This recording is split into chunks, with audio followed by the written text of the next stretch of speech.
So after the hearing test is completed, we review the results with the client.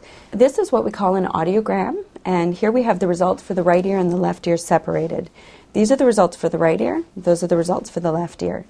The way this works, you have frequencies across the top from low to high. So if you think of it like the notes on a piano, it starts at the low notes and the notes get higher as you move across.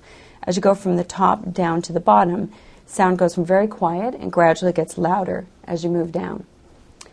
The gray shaded area is what we consider to be the region of normal hearing. The circles are the thresholds for this individual. So the threshold means this is the softest sound this person was able to hear at each of these frequencies. So if you think of it, anything above this line was the area of sound that they weren't able to hear. Anything below the line is the area of sound that they were able to hear. When we're determining the need for a hearing aid, we look at a variety of things. The first piece of information that we consider are the results of the hearing test. Anytime hearing falls outside of that normal range, we consider a hearing aid as treatment for that.